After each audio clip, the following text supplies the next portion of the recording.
आइए एक बार फिर मैं सुनील सर आपका बहुत बहुत स्वागत करते हैं।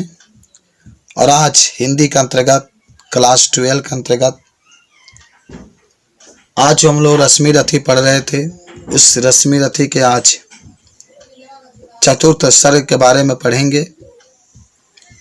और चतुर्थ सर्ग में हम लोग जो पढ़ेंगे कर्ण की महादान की कथा पढ़ेंगे।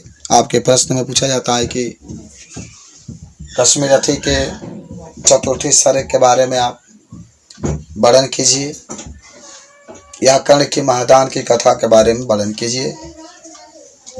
जितने भी सर्ग हैं उस सर्ग में सबसे प्रभावशाली सर्ग यही आपके पास मिलेगा।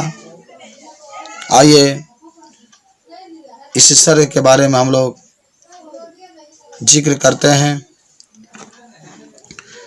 कथा है कि जब कर्ण ने पांडवों के पक्ष में आने से इनकार कर दिया तो इंद्र ब्राह्मण का वेश धारण करके कर्ण के पास आए। वह कर्ण के दानवीरता को परोक्ष परीक्षा लेना चाहते थे। कर्ण इंद्र के इस छल प्रचंड को पहचान गया, परंतु फिर भी उसने इंद्र को सूर्य के द्वारा दिए गए कवच और कुंडल दान में दे दिया। इंद्र कर्ण के इस दानवीरता को देखकर अत्यंत लज्जित हुए। उन्होंने स्वयं को प्रवंचक, कुटिल और पापी कहा तथा उन्हें प्रसन्न होकर कर्ण को एक घनी नामक अमोघ शक्ति प्रदान की। यानी हमने देखा कर्ण की महादान की कथा में कर्ण बहुत महादानी था। कर्ण बहुत ही महादानी था। कर्ण जब भी स्नान करता था तो लोगों को वह दान के रूप में कुछ न कुछ देता था। कर्ण के पास कवच और कुंडल सूर्य ने दिया था, वह था युद्ध होने वाला था। इंद्र अर्जुन को अपना पुत्र मानते थे, तो इंद्र को ये बात का बहुत कष्ट हुआ कि कवच कुंडल रहते हुए कर्ण को कोई नहीं युद्ध में मार सकता है। वह इंद्र चाहते थे कि कवच और कुंडल उसके पास से हटा लिया जाए, ले लिया जाए। इसलिए इंद्र जी अपने रूप को बदल करके साधु के रूप धारण करके उस कवच कुंडल को लेने के लिए चल दिए।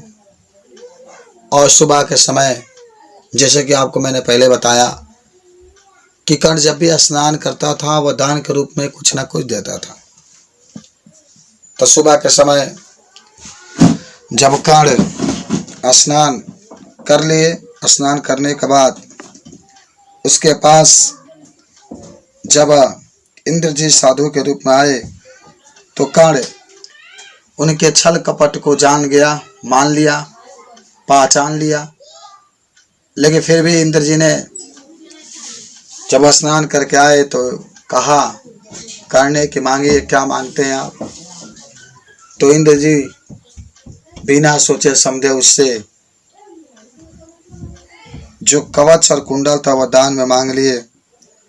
कवच और कुंडल उसने दान में दे दिया। लेकिन इस दानशीलता को देख करके इंद्र जी बहुत अधिक लज्जित हुए और अपने आप को पापी बताए। और उसने कर्ण को एक घनी बाण दिया। कहा कि ये बाण जब तुम चाहोगे तब इसका प्रयोग कर सकते हो। और इस एक घनी बाण को दे करके वहां से इंद्र जी लज्जित होकर के अदृश्य हो जाते हैं। और इस तरीके से जो ये चतुर्थ कहानी होता है, कर्ण की महादान की कथा समाप्त हो जाती है। मेरे दोस्त, धन्यवाद।